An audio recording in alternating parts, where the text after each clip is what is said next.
Good morning guys, welcome back to my channel. അപ്പോൾ കളങ്കാരം കണ്ടിരിക്കുകയാണ്. അഭിനയിച്ചിരിക്കുന്നത് നമുക്കറിയാം വി നായകൻ ആൻഡ് നമ്മുടെ സ്വന്തം മെഗാ സ്റ്റാർ മമ്മൂക്ക. പടം പള്ളിപ്പടം മൂഡ് പടം എന്നൊക്കെ പറയില്ലേ, അമ്മ സാധനം. ചില സിനിമകൾ നമ്മൾ കണ്ടുകൊണ്ടിരിക്കുമ്പോഴേ ഒരു ഘട്ടം കഴിഞ്ഞാലാണ് നമുക്ക് സിനിമയിലേക്ക് ഇൻക്ലൂഡ് ആവാൻ പറ്റുന്നത്. പക്ഷേ ഇതങ്ങനെയല്ല. തുടക്കം മുതൽ പടത്തിൽ നമ്മളങ്ങ് കയറുക, സിനിമയിലേക്ക് നമ്മൾ കയറിയ കഥാപാത്രങ്ങളുടെ കൂടെ അങ്ങ് സംഭവിക്കുക. അതിഭീകരമായ മാസ് ആക്ഷൻസോ ബ്രൂട്ടൽ സീൻസോ അങ്ങനെ ഒന്നുമില്ല.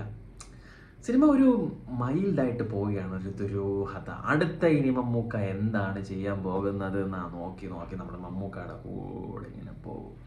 പിന്നെ എടുത്ത് പറയാനായിട്ട് ബാക്ക്ഗ്രൗണ്ട് സ്കോർ എൻ്റെ മോനെ പെട്ടപ്പിച്ചിട്ടുണ്ട്. ക്ലൈമാക്സിൽ ആ ഒരു ഫൈറ്റ് സീനൊക്കെ വരുമ്പോഴത്തേക്ക് ഒരു പെടപ്പീരുണ്ട്, ഒന്ന് കാണും, നമ്മളിങ്ങനെ രോമം ഇങ്ങനെ എണീപ്പിക്കും. അമ്മാതിരി സാധനമാണ് പെട്ടപ്പിച്ചിരിക്കുന്നത്. ഫസ്റ്റ് മുതൽ എന്ന് വെച്ചാൽ ആവശ്യമില്ലാതെ വലിച്ചു വാരി സ്കോർ ഇടലോ അങ്ങനെ ഒന്നുമില്ല. ഒരു ഭയങ്കര മൈൽഡായിട്ടുള്ള സീനുകളിൽ നല്ല ഭംഗിയായിട്ടാണ് സ്കോർ ചെയ്തിരിക്കുന്നത്. പിന്നെ എടുത്തു പറയാൻ വിനായകൻ്റെ പെർഫോമൻസ് ആണ് ഈ പടത്തിൽ എന്ന് പറഞ്ഞാൽ പെർഫോമൻസ് ആണ്. ഇതിന്റെ സ്ക്രീൻ പ്ലേയും ബാക്കി കാര്യങ്ങളൊക്കെ രണ്ടാമതാണ് വരുന്നത്. ഈ പടത്തിനെ ക്യാരി ചെയ്തിരിക്കുന്നത് മമ്മൂക്കയുടെയും വിനായകന്റെ കൂടെ ഒരു സഹപ്രവർത്തകൻ, നമ്മുടെ ഡയസറയിലൊക്കെ ഉള്ള ഒരു ചേട്ടനുണ്ട്, പുള്ളിയുടെ പേര് എനിക്കറിയത്തില്ല, മറന്നുപോയി, ജിതിനോ അങ്ങനെ എന്താണ് പുള്ളിയുടെ. പുള്ളിക്കാരൻ്റെയൊക്കെ എല്ലാവരുടെയും ഒരു പെർഫോമൻസ് ആണ് ഇതിനകത്ത്. ഒരു ലോഡ് കണക്കിന് ലേഡി ക്യാരക്ടേഴ്സ് ഉണ്ട്. മാളവിക മേനോനൊക്കെ ഇടയ്ക്ക് വന്ന് പോകുന്നത്. അതിനകത്ത് എനിക്ക് തോന്നുന്നു കുറച്ചെങ്കിലും പ്രാധാന്യമുള്ള ക്യാരക്ടർ വരുന്നത് രജിഷ വിജയന്, എന്നുള്ള പഴയ സീരിയലിലെ ദീപ്തി IPS പുള്ളിക്കാരിക്കുമാണ്. ബാക്കി എല്ലാവരും ജസ്റ്റ് കൊണ്ടുവന്നു ആ ഒരു ക്യാരക്ടർ ബിൽഡിങ്ങിന് വേണ്ടി, എന്താണ് മമ്മൂക്കയുടെ ക്യാരക്ടർ എന്ന് കാണിക്കാൻ വേണ്ടിയിട്ട് കൊണ്ടുവന്ന ലേഡി ക്യാരക്ടേഴ്സ് ആയിരുന്നു. ഈ സ്റ്റാർഡം ഒക്കെ എടുത്ത് ദൂരെ കളഞ്ഞിട്ട് പുള്ളി അത് വിനായകന്റെ തലയിലോട്ട് അങ്ങ് വെച്ചു കൊടുക്കുമായിരുന്നു. എന്നിട്ട് പുള്ളി അങ്ങോട്ട് പെർഫോം ചെയ്യുക. രണ്ടുപേരും കൂടെ ഇങ്ങനെ ഒപ്പത്തിനൊപ്പം നിന്ന് അങ്ങോട്ട് അടിച്ച് പൊളിക്കണം. വിനായകന്റെ ഒരു പോലീസിന്റെ യൂണിഫോം ഇല്ല, കൊമ്പം മീശയില്ല, ഷൂസ് ഇല്ല, അങ്ങനല്ല. സാധാരണക്കാരനായിട്ടുള്ളൊരു ഒരു ഷർട്ടും പാൻറ്റും ഒക്കെ ഇട്ടാണ് വിനായകൻ ഇതിനകത്ത് വരുന്നത്. പക്ഷെ എന്നാൽ കൂടിയും അയാളിൽ ഒരു പോലീസുകാരനുണ്ട്. കറക്റ്റ് ഒരു പോലീസായിട്ട് തന്നെ നമുക്ക് തോന്നിക്കും. അയാളെ യൂണിഫോം കൂടണ്ട, ഒന്നും ഇടണ്ട, സംസാരത്തിലൊക്കെ ആ ഹെയർ സ്റ്റൈലിലൊക്കെ ഒരു പോലീസുകാരനുണ്ട്.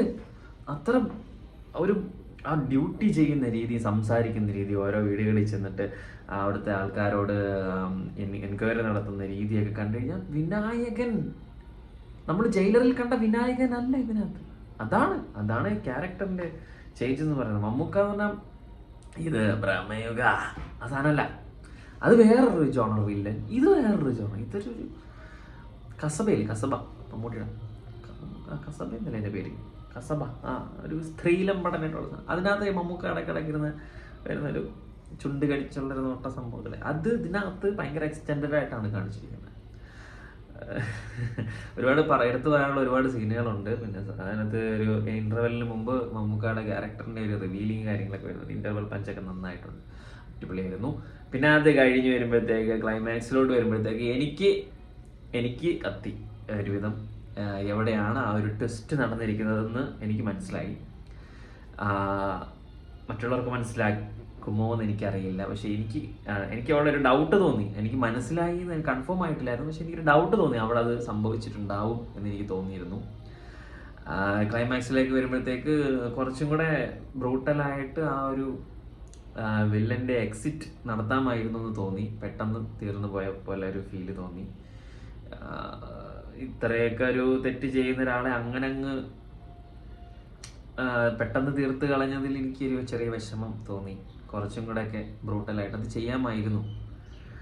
പിന്നെന്ന് പറഞ്ഞാല് നമ്മള് പണ്ട് മുതലേ മമ്മൂക്ക നായകനായിട്ടുള്ള ഒരു സിനിമയില് മമ്മൂക്ക ഇടിക്കുമ്പോഴായിരുന്നു നമ്മൾ കൈയടിച്ചുകൊണ്ടിരുന്നത്. പക്ഷെ ഇതിനകത്ത് മമ്മൂക്കായ്ക്ക് ഇടി കൊള്ളുമ്പോഴാണ് നമ്മൾ കൈയടിക്കുന്നത്. അത് ഒരു ഫൈറ്റ് സീനൊക്കെ ഉണ്ടടേ ക്ലൈമാക്സ്. പക്ഷെ അതൊന്നും ഒരു രസം തോന്നിയില്ല. കാരണം രണ്ടുപേരും പ്രായമുള്ളവരാണ്. മമ്മൂക്ക ആയാലും വിനായകനായാലും. ചെറിയ അടിപിടി രംഗം വന്നപ്പോഴത്തേക്ക് എന്തോ ഒരു ഗ്രാഫിക്സ് ചെയ്ത പോലെ ഒരു ഫീൽ എനിക്ക് തോന്നി. ആ ഒരു കാരണം അറിയാലോ. പിന്നെ എന്ന് പറഞ്ഞാല് മമ്മൂക്കയ്ക്ക് ഇടി കൊള്ളുമ്പം നമ്മൾ കൈയടിക്കുകയാണ്. എന്തുകൊണ്ടാണ് നമ്മൾ കൈയടിക്കുന്നത്? ആ ക്യാരക്ടറിനെ അതുപോലെ പ്രസൻറ്റ് ചെയ്തത് കൊണ്ടാണ് നമ്മൾ കൈയടിക്കുന്നത്. അല്ലെ ഇത്രയും വർഷങ്ങളായിട്ട് നമ്മൾ നായക വേഷത്തിൽ മമ്മൂക്ക മീശ പിരിച്ചിരിക്കുമ്പോൾ കൈയടിച്ചുകൊണ്ടിരുന്ന നമ്മൾ ഇന്ന് മമ്മൂക്കായെ കിടി കൊള്ളുമ്പോൾ കൈയടിക്കണമെങ്കിൽ അത്രയും വർഷത്തെ ആ ഒരു സാധനം നമ്മുടെ മൈൻഡിൽ നിന്ന് മാറി മമ്മൂക്കയ്ക്ക് എതിരെ നിന്ന് നമ്മൾ കൈയടിക്കണമെങ്കിൽ അയാൾ എങ്ങനെയായിരിക്കും ആ ക്യാരക്ടറിനെ അവിടെ പ്രസൻറ്റ് ചെയ്തിട്ടുണ്ടാവുക? അപ്പോൾ നമുക്ക് മനസ്സിലാക്കിക്കൂടെ എന്താണ് വില്ലനിസം എന്ന്. അതാണ് ആക്ട്.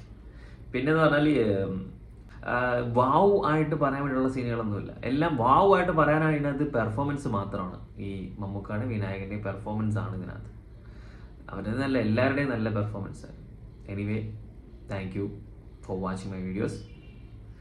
എൻ്റെ വീഡിയോ നിങ്ങൾ ആദ്യമായിട്ടാണ് കാണുന്നതെങ്കിൽ ചാനൽ സബ്സ്ക്രൈബ് ചെയ്യുക, സപ്പോർട്ട് ചെയ്യുക.